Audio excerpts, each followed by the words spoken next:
So now, as you sit quietly, we can. This is the third day of the retreat, and I would like you to use the skills that you have developed over the last few days of just using one object of meditation to calm the mind down, to help the mind just to rest in the present moment. Now you can open up your attention to the broader view of the mind and begin to notice more specifically the what is known as in Buddhism as a characteristics of all phenomena. And those characteristics are impermanence, anicca, unsatisfactoriness, dukkha, and not self, anatta. So you don't need to think about these things, otherwise you get confused. Right now in your meditation practice, all you need to do is just observe and notice how these phenomena behave and manifest in your field of consciousness as you are aware, mindful of them, attentive. You can see how their behavior, whether they are truly impermanent or you can't see them as impermanent, whether they are truly unsatisfactory or you feel very attached to them, you really like them.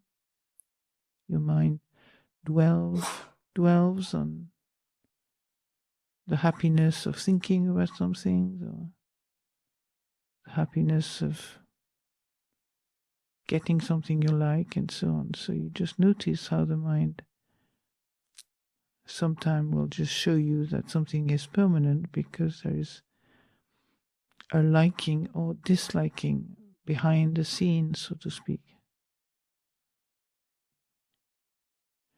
So whether you like or you don't like, it's very difficult to see impermanence, because you can see impermanence when the mind has let go of what you witness, such as your thoughts, your feelings of pleasant, unpleasant, or neutral, or your perception, cold, hot, good and bad, etc. How you perceive things, too short, too long, long, short, or and so on. Then you witness also your, it's called sankhara, which is a mental construct. You remember when we said I mentioned the paticca samuppada, and I said avidya pachaya sankhara. So delusion or ignorance or condition, mental construct. You start thinking.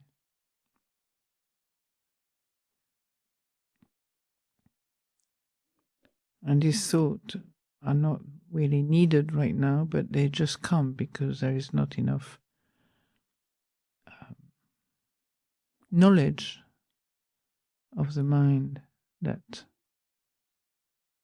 So the karma, you could say the cause for those thoughts to arise is still very strong, so they just come up. They don't ask you permission or authorization.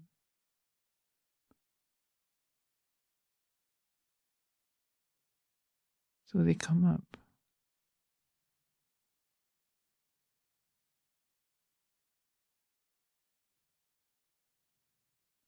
And then the last one is consciousness. So you hear sound, just hearing consciousness. Then you feel the contact of your body with your cushion. That's contact consciousness. There's a physical consciousness, contact. Then you can hear a train of thoughts or just a thought passing through. That's a mental consciousness, mental object.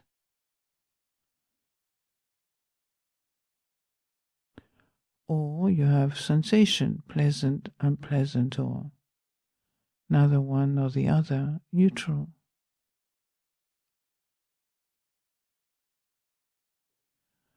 So as you observe, at this stage, you're really looking, you're opening up your vision to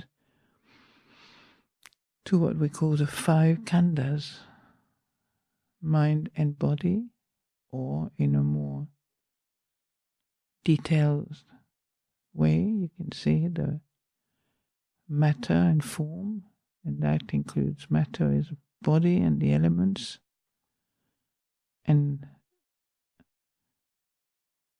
mental aspect is everything we don't see, such as we experience them, we don't see them really normally in a normal. We see them inwardly, we feel them, we hear them, but it's not like a physical form. You can't see it in a way you see a physical form like the body. So that includes feeling, perception, mental construct, or mental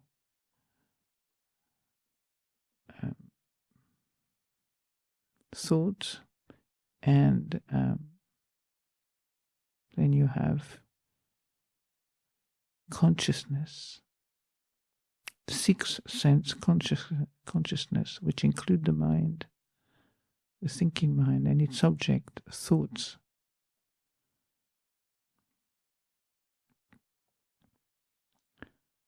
And the 6 sense consciousness is also the platform of thoughts that are generated by other senses.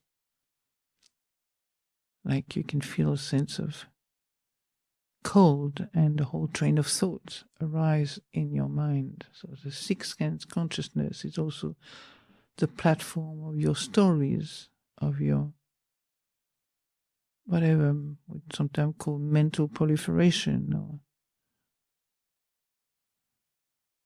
and so on. So now we have a broader angle on our inner life. It's not just the breathing, simply breathing in and breathing out. Although we may use this object of meditation as a way of staying really focused in the present moment experience. It can be this object, or it can be the sound of silence used by Ajahn Sundara and taught by him. As a way you can listen to the sound of silence, and your vision now being broader, you can through as you hear the sound of silence, you can also, experience other things more clearly. You don't look for them, you don't expect to create anything in your mind, but whatever arises has a nature to pass away.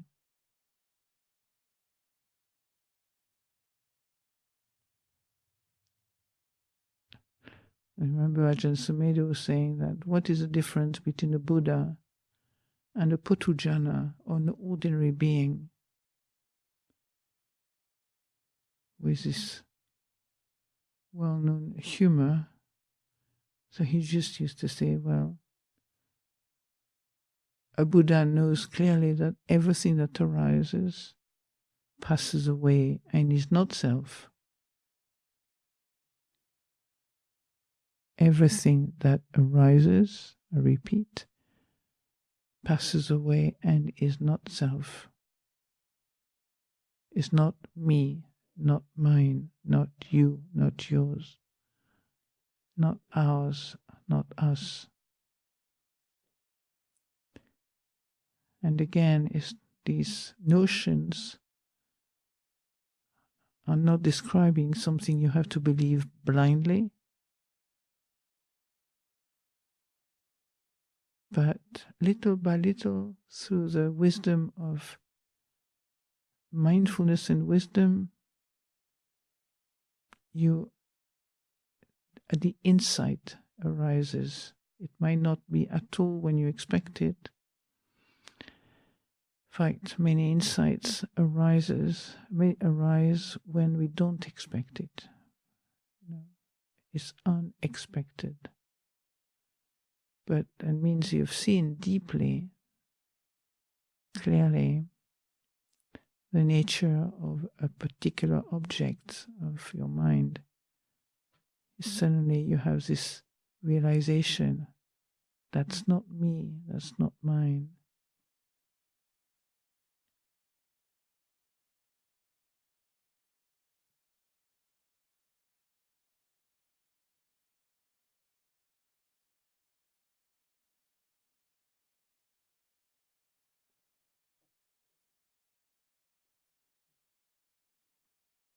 And these things function as a kind of counteracting our habitual programs to think in terms of this is me and this is mine. This is you and this is yours. This is us, this is we and this is ours. The whole delusion or avidya program send a message, this is me, this is mine. And it's satisfactory a lot of the time. We think of me, mine, and perhaps sukha, like pleasant, happy.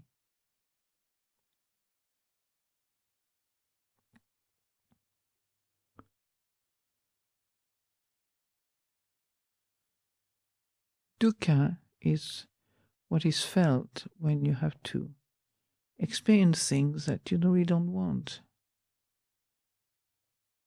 Maybe in your meditation you are hoping to have an empty, peaceful mind. And instead of an empty, peaceful mind, you have an experience of busy traffic of thoughts. And something in you, the dukkha, is that I wish they were not there. For goodness sake, why do I have to think now these things when I really don't need to? This is dukkha. That's one aspect of dukkha. Or you're sitting quietly, you've done all your yoga and all your stretching, and you feel, at last I can sit comfortably. Then after maybe 10, 15 minutes, what you hope will not happen manifest as painful sensation or tension somewhere in parts of the body. And you can feel a natural resistance to accept that this is happening right now. The resistance is what is called dukkha. That's what the Buddha means by dukkha. not wanting what's happening now.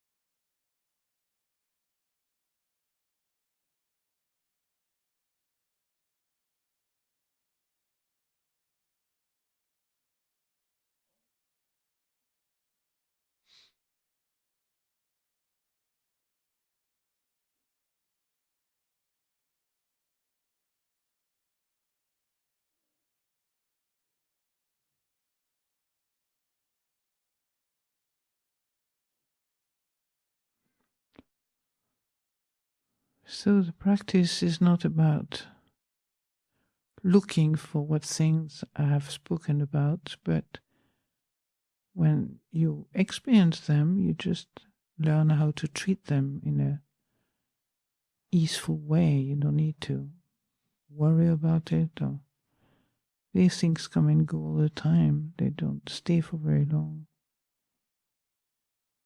And you can feel just the peace of the mind that is observing these things. And sometimes everything disappears. Just the mind is calm and quiet. Not because you repressed everything, but simply because your quality of attention and your quality of energy has enabled things just to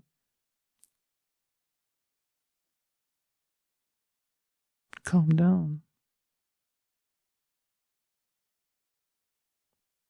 Often our thoughts are generated by the restlessness of the mind.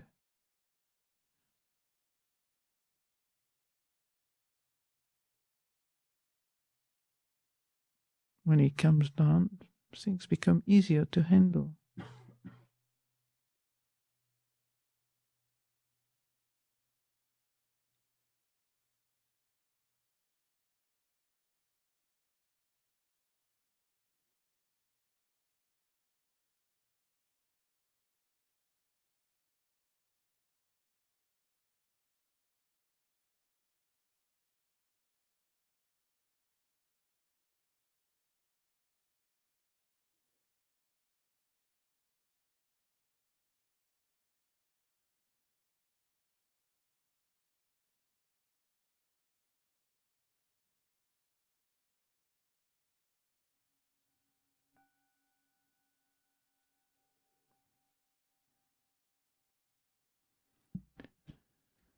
So you continue as you've done before, walking and then sitting and walking. And you really, the secret of practice is sustain mindfulness. There's not a lot of people say how to practice, just sustain mindfulness. And all the exercise or the work we're doing right now is really to help ourselves to sustain this quality of seeing, awareness, that can really take you to insight, take you to realization of this, the Buddha talked the three characteristics. Yeah. So the group I have at this time in the Sangha's room, I'm just going to ask you not to rush, but to get there to the room as swiftly as you can. Okay. And then there will be a second group later on. So please don't wait for too long to kind of look into your suitcase and find out what you need to